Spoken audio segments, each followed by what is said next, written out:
Bitcoin just keeping up with inflation. 120K, 130K, that means you're beating inflation by 20% over a 4-year period or 30% over a 4-year period, which is not really spectacular.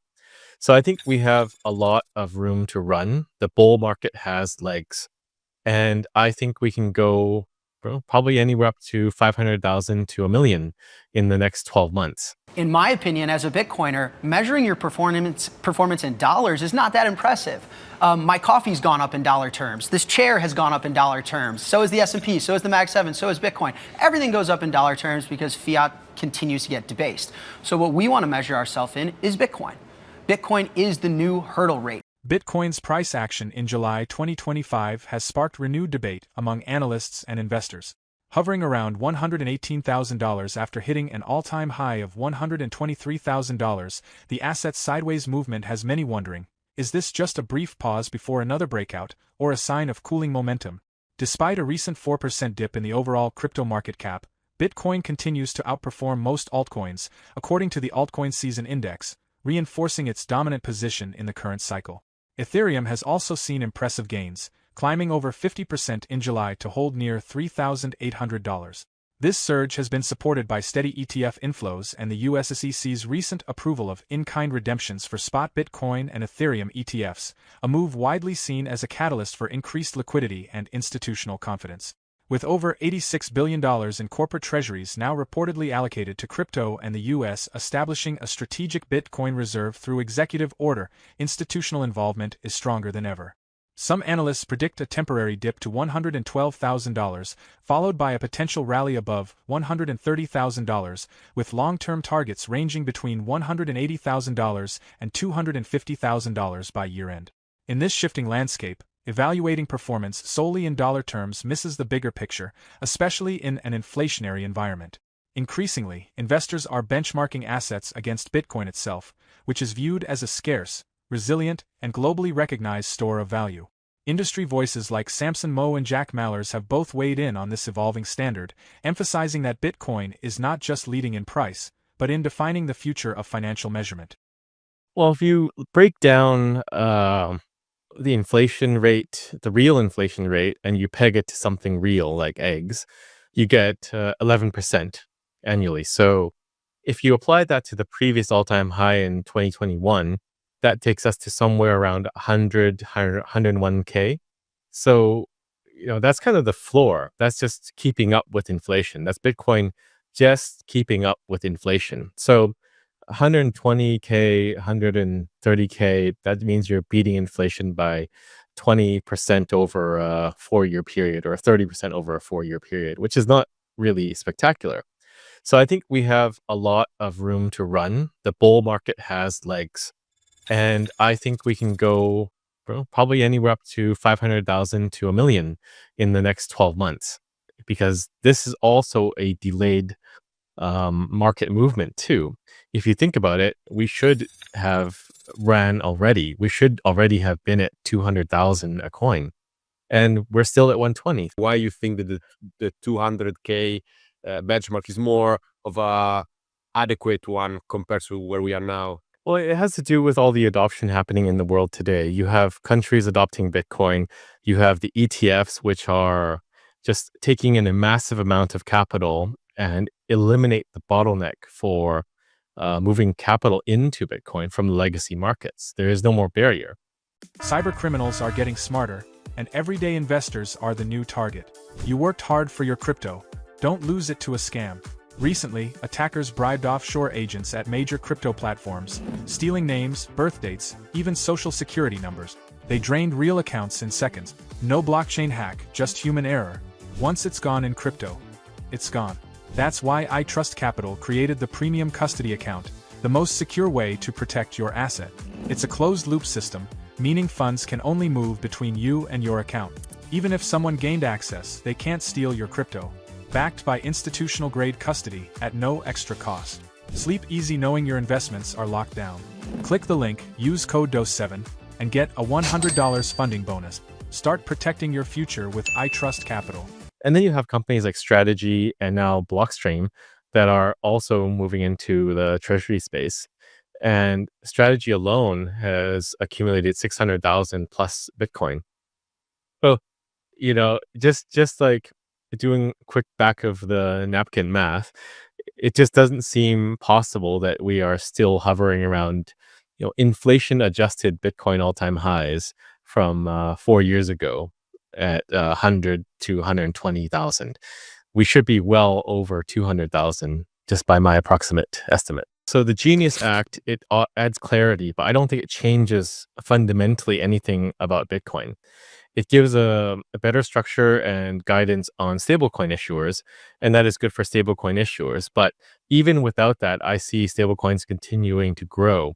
This is just the US government becoming more comfortable with the idea of stablecoins and the fact that stablecoins like Tether are just taking up a massive amount of treasury buys and holdings equivalent to countries. I think Tether is ranked somewhere in the top 20 now of all holders of UST bills. The fact is Bitcoin and stablecoins are now integrated into the US economy permanently and in a very deep way. I think what is interesting for Bitcoin is one, the audit of Fort Knox as we've been promised, and two, passing of the Bitcoin Act from Cynthia Lummis that would allow the US to actively accumulate Bitcoin. It's kind of depressing to see alts run because that usually brings us back down as a whole. So Bitcoin rises, and then the people that are investing in altcoins make some money, and then they pump their coins, right? So it's always a cycle. Bitcoin goes up, it leads the pack, and then you see alts run a bit, and then things come back down, and all the investors in altcoins get liquidated, or they blow up somehow, or something happens, and then Bitcoin comes down along with it a little bit, and then we go back up. But the cycle rinses and repeats over and over and over. I don't really worry too much about the alts because they're all very small cap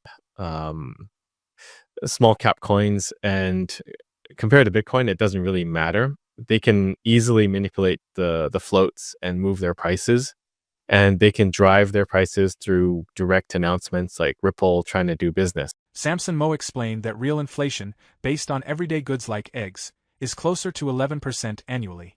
Adjusting Bitcoin's 2021 peak for that, it should be around $100,000, $110,000 today. But Mow believes it's undervalued and should already be over $200,000, given global adoption, nation-state usage, and the influx of institutional capital through ETF. He also discussed the Genius Act, which brings clearer regulations for stablecoins. Still, he noted that stablecoins like Tether continue to grow, now ranking among the top 20 holders of U.S. Treasuries. Mow sees Bitcoin and stablecoins as permanently integrated into the U.S. economy, with upcoming legislation like the Bitcoin Act potentially allowing direct U.S. accumulation. On market cycles, Mow said Bitcoin typically rallies first, followed by altcoins, which often crash later due to their smaller, more volatile market. Jack Mallers added that Bitcoin's fixed supply sets it apart. Unlike other assets, more can't be created. As demand grows, buyers must purchase from existing holders, naturally pushing the price higher. In my opinion, as a Bitcoiner, measuring your performance in dollars is not that impressive. My coffee's gone up in dollar terms. This chair has gone up in dollar terms. So is the S&P, so is the Mag 7, so is Bitcoin. Everything goes up in dollar terms because fiat continues to get debased. So what we want to measure ourselves in is Bitcoin. Bitcoin is the new hurdle rate. Can you beat performance in Bitcoin terms? You know what's fascinating about the asset, and it's not intuitive because it's so rare, is that, to your point, it is definitively scarce. So if everyone in the world wanted an iPhone, Apple could make more. If everyone in the world wanted a McDonald's cheeseburger, McDonald's could make more. The fact that Bitcoin cannot increase its supply means the new supply comes from the market. If you want more Bitcoin, you don't go to the Bitcoin factory to get one. You have to go up in price. Is there enough Bitcoin for me at 120,000? No. Okay, 130, 140, 150. So I tell you what, there's always Bitcoin available. Just depends on what you're willing to pay for it. And so what I think will happen is this price will continue to discover higher because Bitcoin is the scarcest thing. It's inelastic to the amount of demand that searches for it. So the amount of buying power that we're seeing from the capital markets, from the ETFs, and potentially from nation states like the United States, I think they'll find the supply they're looking for. They're just going to have to go get it at a higher price. Us humans own a little over $900 trillion worth of stuff. currencies, sovereign debt, real estate, precious metals, fine art, all of the things that we collectively own as a species. About half of that, so call it $400 to $500 trillion worth of it, we're using to save money. Right? You own the $10 million art painting not to put on your wall so your toddler can throw spaghetti at it and ruin it. You own it because you want to sell it for $11 million in the future. You own the real estate not to consume it because you're living in it, but because you're trying to save and build a real estate portfolio. So that the amount of wealth humans have created that they want to bring with them tomorrow and save into the future is about $400 to $500 trillion. To me, that's what Bitcoin's going after. It's that pristine store of value. It's that pure money. Right? What is Ethereum? What is Dogecoin? What is Solana? To me, I don't know. At best, a technology. Are these things going after Apple, Amazon? If they are, let's go out and give Ethereum credit that I don't think it deserves and say it's going to achieve what Amazon has achieved. Okay, $2 trillion, $3 trillion worth of value to society. Reasonable, nice, a new cool tech stock. And that's if they go on to achieve that. If Bitcoin goes on to achieve a small fraction of the $400 to $500 trillion that humans are looking to bring with them tomorrow, we're talking about tens of trillions of dollars of appreciation. So it's an orders of magnitude larger problem Bitcoin's going after. It's an orders of magnitude sounder bedrock to build a treasury. I do not want to build a treasury on potentially the next Amazon. I want to build a treasury on the new gold, on the new sovereign debt, on the new currency, on the new dollar. So I think the definitions of currency and money and how we think of medium of exchange, store of value, I think it gets too complicated. And sometimes Bitcoin is so simple that people don't believe it can be that simple. The reality is money is what you acquire in exchange for your effort, your time, your energy. It's our time and energy in abstracted form. And I exchange my work hours for it so that I can later get the stuff I need in my life. I want to go to Whole Foods and get a steak. I want to go on vacation. I need to pay rent. That's what money's for, is to allow me to create value and take it with me tomorrow. And that's the use case. And today, it's increasingly difficult to achieve that. I can't save it in dollars. We all know that. Okay, you're going to force me to understand Japanese central bank monetary policy? You're going to force me to understand what tech stocks to pick? No, how about something that's definitively scarce, no one can inflate, I can store for free, I can move cheaply, and that I can put it in my brain. And that's the use case, and we all have that use case. Novogratz noted that ETFs have become a popular gateway for investors, while staking and DeFi offer added yield, bringing around $20 billion in new retail capital into the market. He also highlighted growing pressure on the Federal Reserve to cut interest rates, despite Chair Powell's reluctance, as political and economic forces intensify. At the same time, inflation is being fueled by new tariffs, while recent legislation has boosted business confidence and capital spending. This environment, Novogratz explained, supports a rally in traditional inflation hedges like gold and silver, both hitting new highs alongside Bitcoin. With the U.S. under pressure to ease and China ramping up stimulus, assets that thrive during inflation are gaining momentum. So, as inflation eats away at fiat, does it make more sense to measure wealth in Bitcoin instead of dollars? Let us know what you think in the comments. For more Daily Dose Crypto news, check out these two awesome videos on your screen. Click now and we will see you on the next video.